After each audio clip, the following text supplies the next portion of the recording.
dijadikan sebagai capres RI, Pak? Bisa dijelaskan, Pak? Ya, itu adalah hasil dari Rakernas di Jakarta ya. Jadi dari beberapa DPD seluruh Indonesia ya, diberikan hak suara untuk siapa kader-kader terbaik untuk dicapreskan dari Nasdem. Ya. Tapi ya alhamdulillah ada beberapa putra yang terbaik untuk dicalonkan. Ya, kalau nggak salah ada 3 ya. Sebelumnya ada. Yang pertama Pak Anies Baswedan, yang kedua Pak Ganjar, yang ketiga yaitu Pak Andika. Itulah mengerucut hasil dari Rakernas Nasdem di Jakarta. Nah, dengan informasi begini, Pak, untuk kesiapan ataupun strategi apa sih, Pak, Nasdem di Kuningan sendiri, Pak? Ya, kalau untuk Nasdem Kuningan, kita apapun kondisinya harus siap memenangkan Pak Anies Baswedan, karena itu adalah sudah tugas saya sebagai ketua DPD yang diberikan mandat. Selain itu, saya sebagai ketua DPD di Kabupaten Kuningan juga harus siap untuk menambah kursi di legislatif. Saya rasa kalau untuk efek Anies sih ya cukup kuat.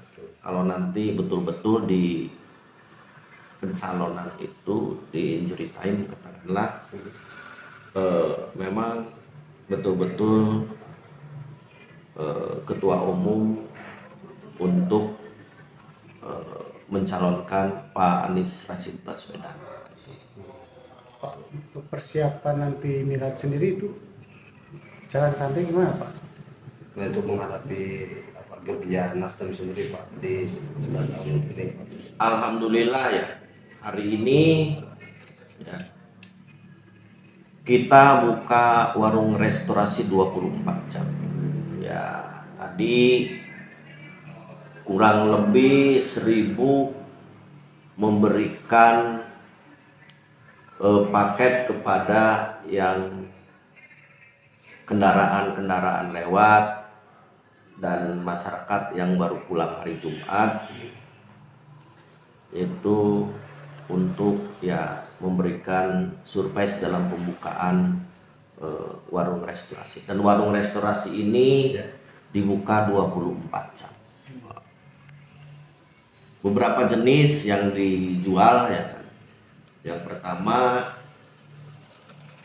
untuk makanannya lontong sayur, terus bubur beras, Bubur kacang. untuk kupat, bubur kacang, teh manis dan teh susu atau kopi susu.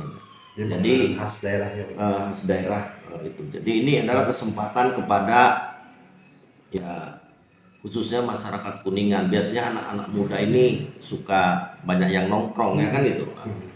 Jadi ini dibuka 24 jam untuk konsumen-konsumen yang nanti memerlukan di waktu malam untuk makanan. Karena yang saya lihat di Kuningan itu jarang sekali yang buka 24 jam ya. Nah, itu. Tapi ya mudah-mudahan dengan hari ini dibuka, warung restorasi ini bisa lancar ke depan. Itu setiap Jumat juga pembagian cuma-cuma gitu? Insya Allah kami akan lakukan itu ke depan. Itu. Pak, warung restorasi ini ada berapa titik lokasi berarti, Pak? Yang insya Allah tadi Kakak Sekda yaitu Pak Rudi Oang akan buka 3 tempat atau 3 lokasi. Jadi Nasdem Kuningan ini kami ini lagi dalam persiapan untuk menyambut HUT Nasdem yang ke-11. Ya alhamdulillah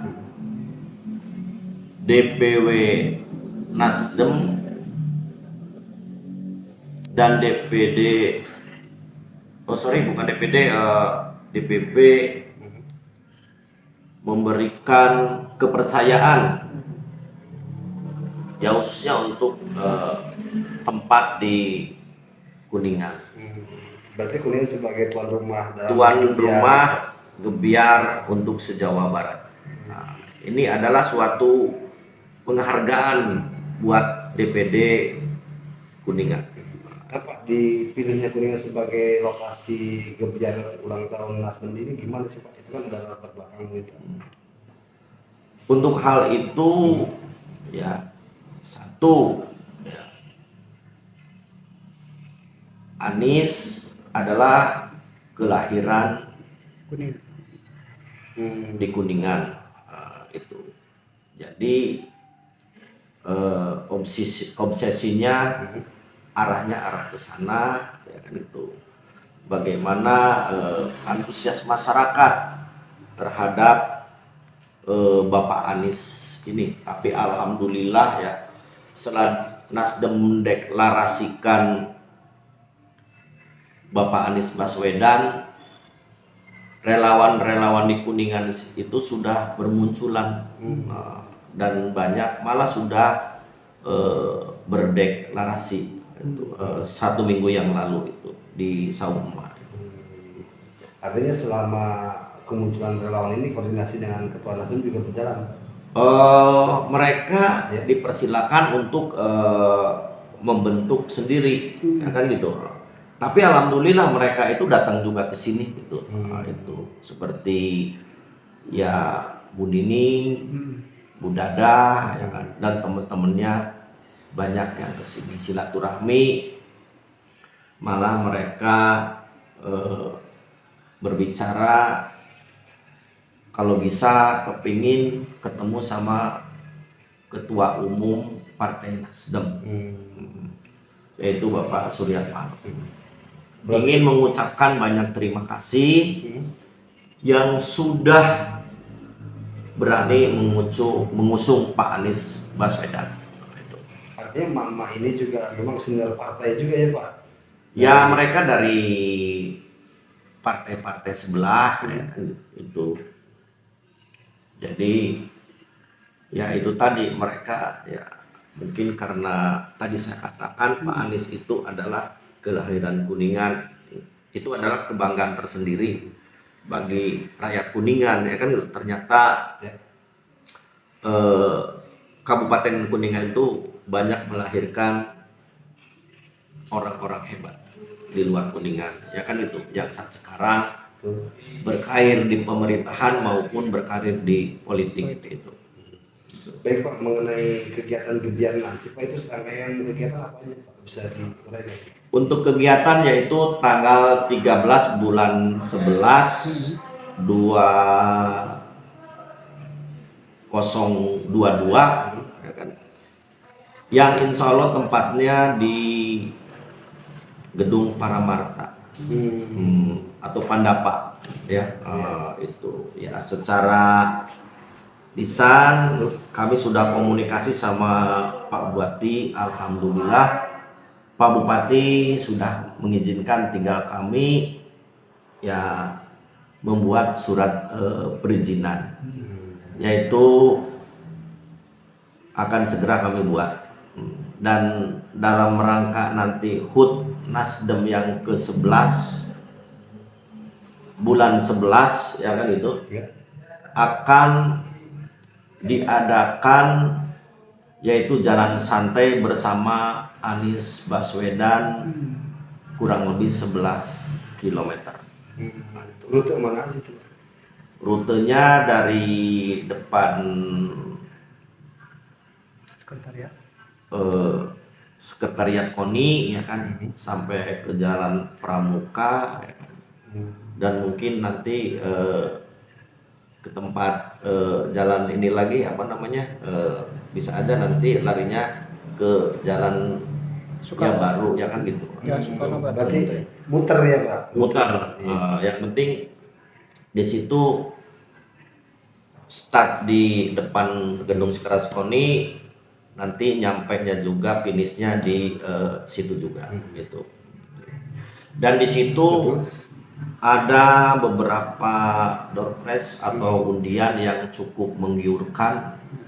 Itu semua serba 11 gitu. Seperti motor mungkin Pak? Umroh ada. Oh, tiket umroh sebelah. Terus sepeda motor ada.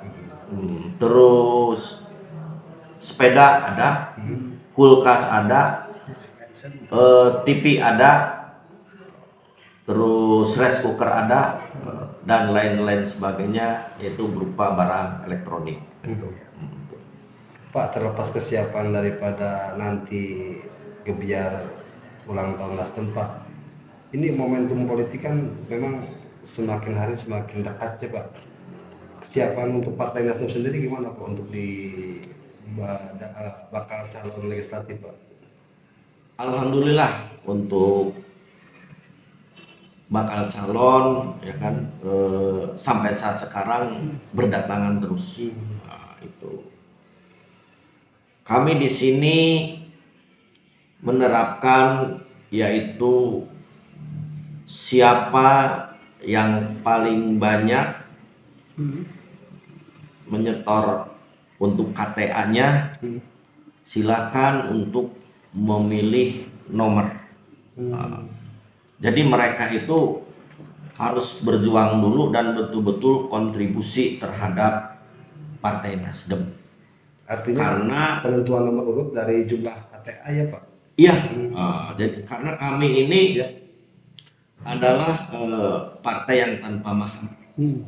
Itu silakan berkompetisi di antara bacalek-bacalek di dapilnya masing-masing. Itu. Semakin banyak KTA yang dia peroleh, dia otomatis nomor urut 1 gitu Pak. Kalau nomor urut 1 sih tergantung dia milih. Itu nomor itu ada yang bagus kalau menurut saya ya. Ada 3. 1 nomor 1 ya. Yang kedua nomor partainya. Yang ketiga bawah. Itu yang mudah diingat. Betul nggak? Iya. Itu. Silakan. Tapi harus betul-betul berkontribusi dulu terhadap partai. Itu. Jadi di sini persaingan bacalek-bacalek itu secara sehat. Iya. Itu. Jangan ada image istilahnya anak emas dan anak tiri. Saya nggak mau itu. Ayo kita berkompetisi di situ. Itu. Pak, sejauh ini yang sudah datang ke sini ada berapa orang Pak untuk dua caleg? Kalau untuk bacalek sudah Nasdem, alhamdulillah sudah dalam arti bayangan-bayangan yang bakal duduknya itu udah kelihatan. Tapi untuk hal mungkin orang per orang saya off the record dulu ya kan gitu. Karena nih kondisi kan masih untuk daftar sementara pun belum. Nanti kalau saya mengatakan ini saya mendahului kan nggak enak kan gitu. Tapi semua udah di kantong. Artinya secara kuota terpenuhi Pak? Terpenuhi itu. Terus kami ini dengan tadi sistem seperti itu yang tanpa mahar, silakan berkontribusi dulu terhadap partai ya. Di sini saya menerapkan dengan untuk sistem yaitu bagaimana secara bersaing sehat ke depan. Itu. Dalam arti area-area nanti, area-area di lapangan jangan sampai bertubrukan ya kan itu. Terus Pak, mengenai informasi Golkar, P3 dan Demokrat itu kan itu akan soal juga Pak, mendukung Anies juga Pak, atau gimana Pak? Tindak lanjut di daerah maksudnya gimana Pak? Kalau untuk hal seperti itu adalah di luar dari partai. Itu kan presiden ya kan itu. Jadi kalau saya itu yaitu sebagai saat sekarang yang mempunyai mandat ketua DPD ya, DPD Nasdem Kuningan, saya harus betul-betul memenuhi ya target itu tadi, bagaimana untuk menaikkan kursi di parlemen. Nah, itu. Memang kami itu pasti akan didoktrin untuk nanti presidennya apabila Anies ya harus Anies kan gitu. Kemudian ketika naik jumlah kursi dari Nasdem saat perintah partai Pak, Pak Ketua jadi calon bupati, itu gimana Pak? Kalau untuk hal tersebut ya, saya di sini tadi disebut mandat ya. Kalau memang menurut partainya saya dianggap di Kuningan itu yang terbaik ya, menurut partai ya saya harus ngikutin ya aturan partai. Itu. Artinya siap jadi bupati Pak? Ya kalau partai mengusung, nah, itu. Ini kan satu kesatuan Pak antara capres dan cagup juga nih. Maksudnya untuk sosialisasi Pak bisa satu waktu gitu. Saya rasa kalau untuk cabut terlampau dini ya kan gitu. Kenapa saya mengatakan seperti itu ya? Itu untuk legislatif itu belakangan jauh, hampir berapa? 8 bulan perbedaannya ya. Nah, saat sekarang saya sebagai ketua DPD harus konsen dulu di posisi yaitu pilek. Pilek. Ini harus perlu jadi catatan, pilek ya kan gitu. Itu. Jangan sampai ya di pilek kedodoran. Jadi nanti umpamanya kita lari posisi masalah cawabuk ya kan, di pilek aja nanti saya tidak dapat. Apa kata masyarakat? Kan diketawain. Betul nggak? Nah, itu. Sekarang bagaimana pilek ini nambah kursi di parlemen? Target berapa? Kalau target satu praksi. Satu praksi itu yang berarti 49 kan jumlahnya kan? Betul nggak? Paling sedikit 4, atasnya 49. Betul. Dari 50. Betul. Ya 49 kalau dengan saya kan betul nggak? Dari 50 kalau dengan saya. Itu. Makanya saya berbicara di sini realistis sudah satu praksi itu. Ya. Gitu.